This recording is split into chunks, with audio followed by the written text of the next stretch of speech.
The ocean. It is home to our home.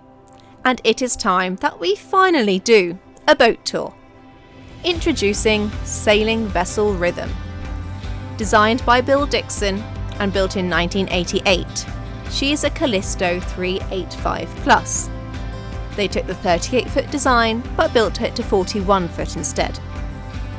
Her hull is made of steel, and yes, that paint job is fresh out of the boatyard. She's already circumnavigated once with previous owners, and we hope to see her complete a second with us.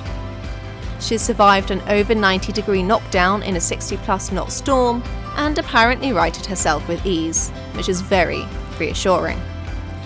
And right now, she's anchored in a remote area of Los Haitises National Park in the Dominican Republic, where the ocean meets a Jurassic Park-like environment with incredible wildlife, ancient cave art, but as of yet, we've not seen any dinosaurs. It's probably time to welcome you aboard. Welcome aboard!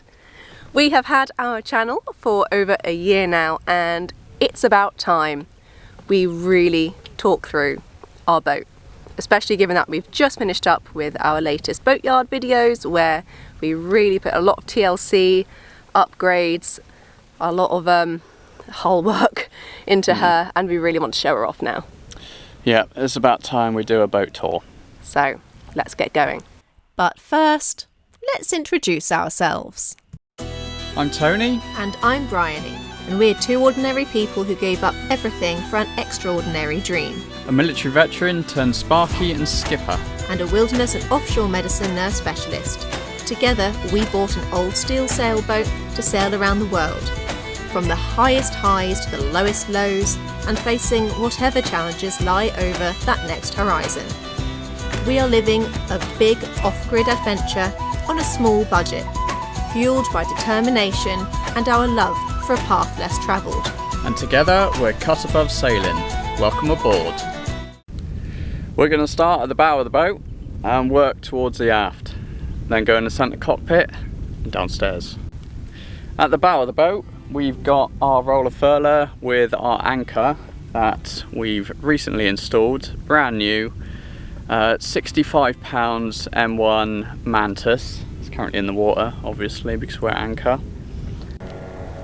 The foresails themselves, so the Genoa and the staysail, Genoa being the bigger one, staysail being the smaller one for anyone back home who are friends and family who aren't so acquainted with boats. They are Jekyll sails. We had them made up back in the UK before we set sail. Rhythm came with some, but they had holes in and tears in, and when we first looked at her, the owners were really honest and said, gonna need new sails. We did lots of research, and for us it was a no-brainer because the reviews for them were fantastic. There were people that had been cruising long-term, 24/7, 365 days a year, with the original sails that they'd bought 10 years before and said they were still in great condition, and so far, a couple of years in, they've lived up to that. Moving back, we've got our removable chain locker. In it we've got 55 metres of 10mm chain with 50 metres of road connected onto the end of it, and that's feeding through our 1000-watt windlass. When we're at anchor, we pop out our 3 175-watt solar panels on the deck. Tony rigged up the connections for those. It's an additional compared to the 2 that we've got mounted at the back, which we'll discuss when we get there. They're not quite so pretty to look at compared to a nice clear deck, but we're cruisers, we need that power. So the deck itself has got no wood, which is great just to keep things easier. There's way less maintenance, and you can't see rust forming with wooden decks when you've got a steel boat. They do call it the killer of steel boats. So that's a really important reason. If you're ever considering a steel boat, don't get one with loads of wooden decks, because it hides a multitude of sins. She's a very beamy boat at 3.8 metres wide, or as I've always called her, big-bottomed, curvy or rotund. I feel all of those are very respectful, but the extra space it gives out on the deck and especially when we go down below, you'll see that she does feel a lot bigger than the 41 foot she actually is. We've had multiple people ask, have you measured her? Are you sure she's only 41 foot? And it's just that beautiful beaminess that she's got, and the very well designed interior, I think, as well, which makes use of all the space perfectly. Now we come to the mast. It's a keel stepped mast, which for us when looking at a boat was a really important element, because we're offshore sailing. You know, we wanted a blue water boat with a mast that goes down into the keel rather than being deck stepped, just to reduce the risk of us being dismasted out at sea, which obviously nobody wants. So that was a really important element for us when we were searching for a boat. The rigging. Our rigging stops here. It doesn't run back to the cockpit, which may be a future project if we find time, money and motivation for it. It would be a really nice element and make kind of, if we ever need a single hand, easier rather than needing to potentially get each other up when we're on watch. But we've also got the 3 winches on there, the spinnaker pole, and at the top we've got the radar. At the very back of the boat we have our car, or dinghy. It's quite new to us. It's second hand though. It is second hand, but it's been very well maintained.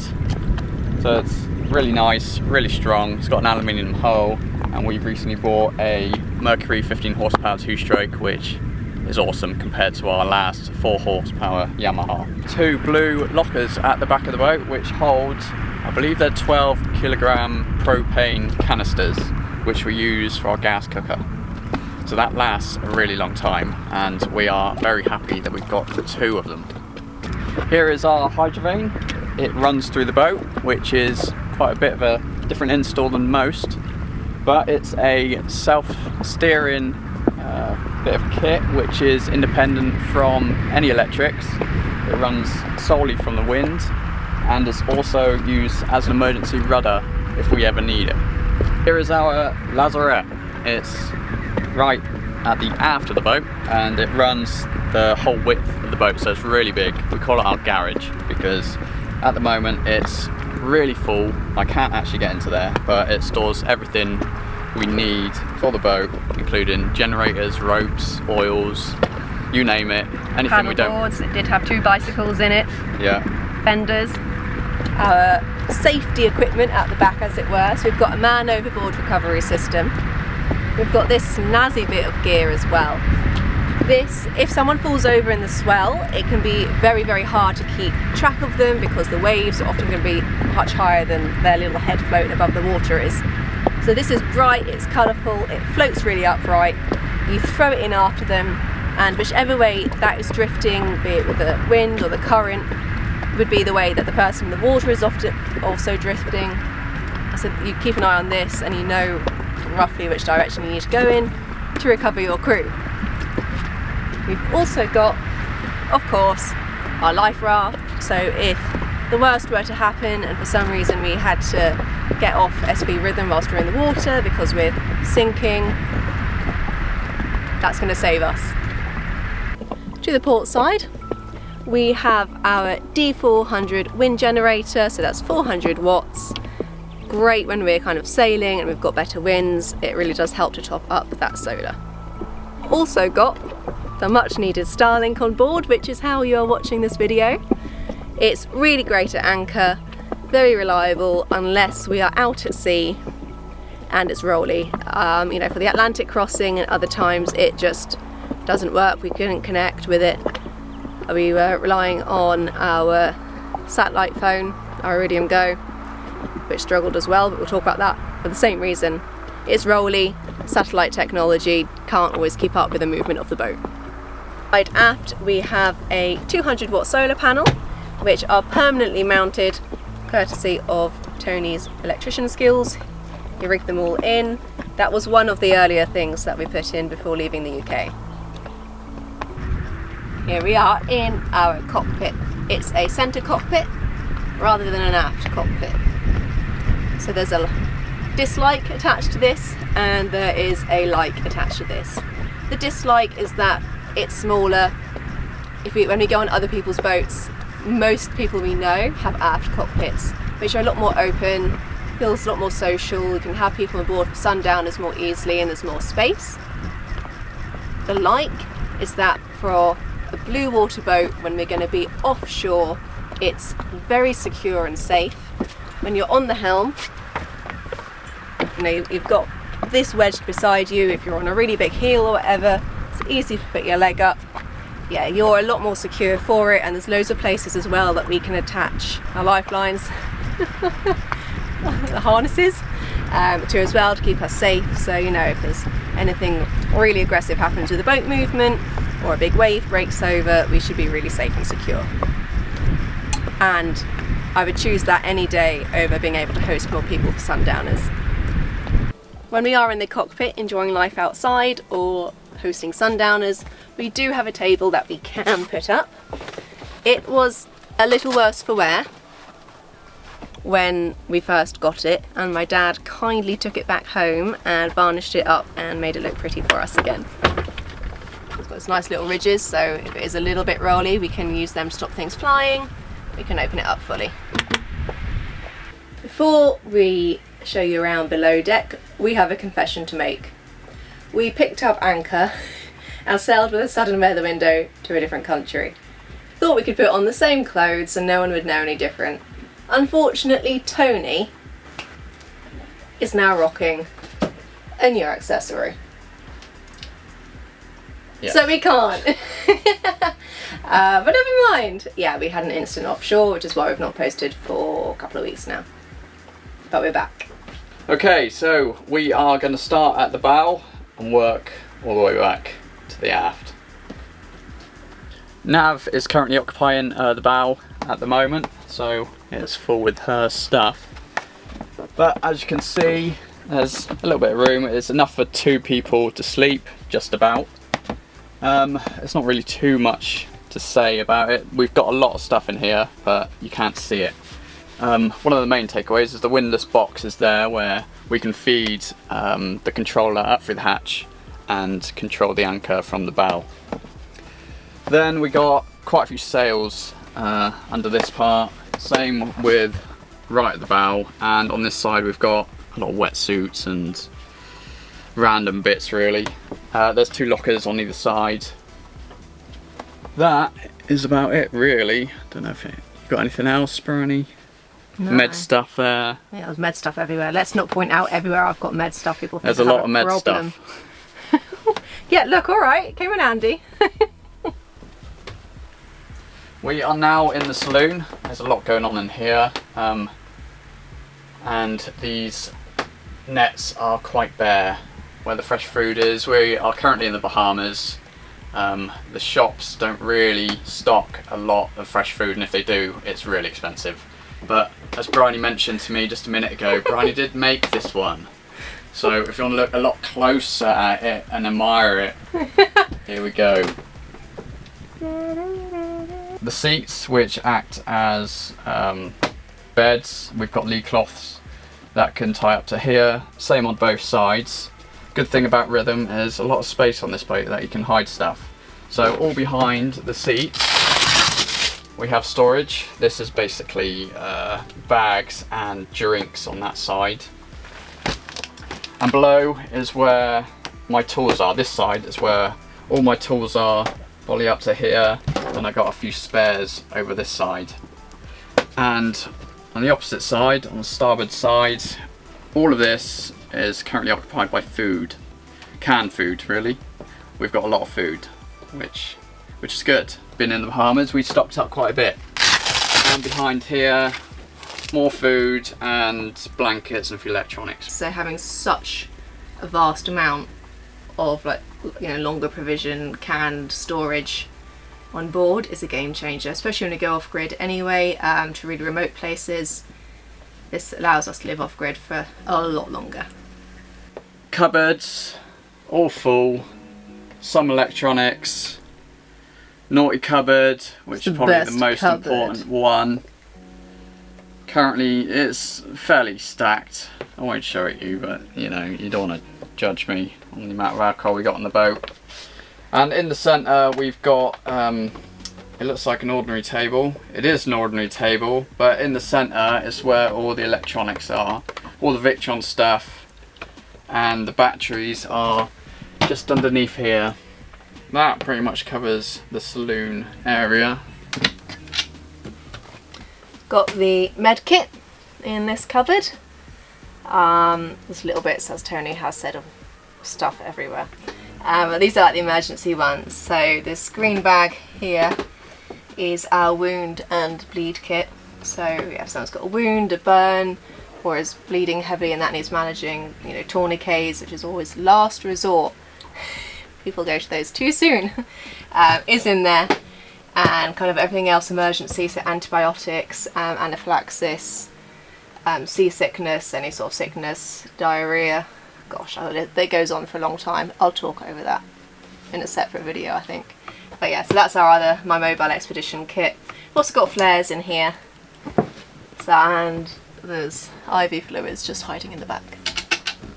The galley, which friends and family back home, it's what we call kitchens on board. We've got a nice double sink, another cubby hole for yet more food storage.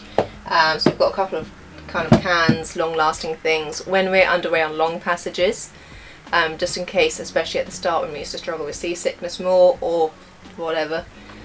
We'd always keep a couple of like tinned meals that are easy just to grab and eat up there, so no one needs to cook anything. We're mostly over that now, and our beautiful is a Force 10 marine oven. Obviously it's gimbaled, so when we're in rolly seas or if we're just heeled to one side, this will match it to keep it level, which makes it all a lot safer, because burns in boat galleys are a really common injury on board. And you also don't want your nice chili con carne that you've spent ages making going flying over the floor. Anyway, Navi, who we've got on board, has made a loaf of bread earlier. Smells fantastic. And we've got a really deep, it's a top-down fridge, 2 layers. It does go down to about here, I think. Top layer at the moment, always looking a bit sparse. We've got cheeses, butters, some flour, a couple of magic minds, some shots left, beetroot, and I'm pretty sure the bottom layer is just beer. Am I right, Tony? I think you're probably right. I think I am right. We'll call that the wine cellar. And a very exciting new addition that we've put in recently, if I take you over to the nav desk actually, is a freezer. We have not had a freezer the entire 2 years up until now. The fridge can freeze, but the thermostat's a bit off. So we have a freezer and it is packed. So in here we have got mostly meat, a lot of meat, but also some frozen veg. On the nav desk itself, we have got, first of all, we've got a little panel that kind of shows, it's got an MMSI number and our call sign, so if we ever need to kind of identify ourselves and they ask for either of those, it's easy to read out. A key bit of information which a former owner made is the emergency radio procedures. So if there's a panic, we know exactly what we're saying and going through, so no information if we're putting out a mayday, for example, gets missed. But our Starlink router, this is the second one, because anyone who has been watching our videos for a while will know the first one exploded whilst we were under sail with a bit of a bang, but they replaced that really quickly, which was nice. And beside that, which did temporarily get taken out by that explosion, we've got a light. And what's really good about it is, I mean, it's not the brightest light, but at night you can turn it and it'll make it a red light. So we have red lights on board for night shifts because that protects your night vision. Then we've got the radio, kind of all our equipment and nav equipment and cabin lights and anchor lights and various things that get turned off and on here. We've also got the volts and AC and the walkie-talkies, or as many couples call them, marriage savers, which we don't use as much as we should. Going into the head, which is what we call toilets on boats. It's a good size, and again it's got lots of storage, so in here we have a mixture of kind of cleaning stuff, washing stuff, and water maker equipment, because we do have a cruise RO water maker on board. It's a fairly new install, absolute game changer. So that takes the seawater, desalinates it through these kind of really hardcore high pressure filters and makes it so that we can drink, which is amazing. And again, that's another element which means that we can live off grid for really long periods of time. We do have 3 water tanks on board anyway, which carry 700 litres, and we got pretty good at making that last a really long time. We always joked we were kind of drinking but stinking, so it's really nice to not have to worry about that. But you know, if it were to break, as long as we keep things pretty topped up, we're not going to be at a point where we don't have enough water to go somewhere or finish our passage. We shouldn't be anyway.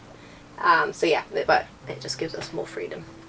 The toilet itself is a Jabsco, so it's kind of a pumping system by hand. You do 5 and then you flick the switch over and you do 10, which brings the water, seawater from outside in to flush it through, and then you just do another 5 to make sure it's drained. Yeah, it's pretty good when you're in rolly seas, because there's a handle here and this here, and anyone that's gone to the toilet on a boat when you're on a high heel or rolly will know it can be a little bit of an adventure. Also got the shower, which we just hang up. The shower head did break the other day, so it's a screwdriver job now to get that to work. We've also got 2 solar showers, so if we want, we can, when we catch rainwater or we just put our own water in it, we leave it out in the sun to heat up that way, so we don't have to run the engine or the immersion heater to warm up the water here. I'm going to show them the shower curtain, Tony, which is art. Can you see it now? It's a monstrosity and I am so proud of it. In the companionway, under the stairs, we have our inboard engine, which is a 50 horsepower Beta Marine engine. It works pretty well. It's got quite a few thousand hours on it, but they're meant to run forever. As long as you can keep on top of the maintenance, they're meant to last forever. And from here, the final room on board is our cabin. It is our cabin. We've got quite a bit of headroom, which is good compared to here. But it's a good size. It is a small double. We've recently ordered a mattress topper, which is a little bit too big for it, but still, it's made the bed so much comfortable. 100 times better. More comfortable. But we do have a good amount of room in here for Ryan's clothes, mostly. Oh, the cheek of it. And more spares under here. Over that side, there's a lot more spares. There's a, what do you call it? A holding tank, quite a large holding tank that we've tried to avoid using as much as we can. And various electrical equipment at the back here. The autopilot sits pretty much under our heads, doesn't it? It does. It's quite annoying when it's on the passage. You can hear it go off. We use the hydrovane when we can. Yes, hydrovane whenever we can.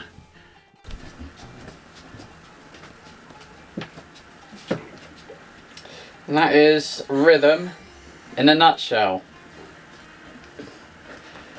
We do love her as she is, but there's always electronics that come on the market to get good upgrades and make life a little bit easier. Our batteries are beginning to the show battery, their age. At the moment the batteries are on their way out. Yeah. Which is not ideal, but that's one thing we need to buy in the not so distant future.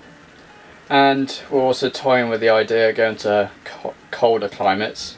So we need to do a few more upgrades and buy a few more things to get the boat to a shape that we can do that. Yeah, because structurally, I mean, she's steel, she's perfect for it. It's what, in so many ways, she's designed for. And a thick steel, like 12 millimeters down towards the keel.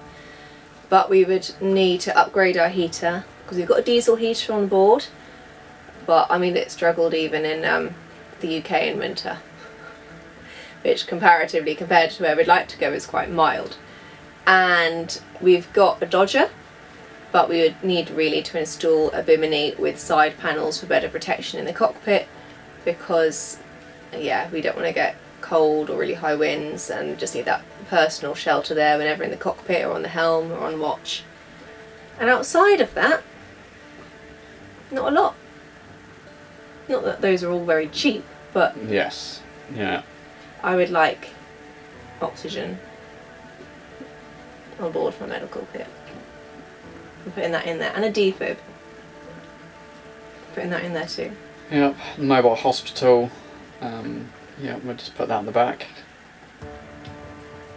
Yeah, so that just means saving up for that, because none of those are quite within reach at the moment, but at the moment we're in beautiful Caribbean, so that's fine.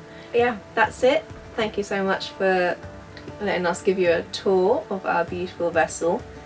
We consider ourselves very lucky. And if you want to see how this happens, stay tuned.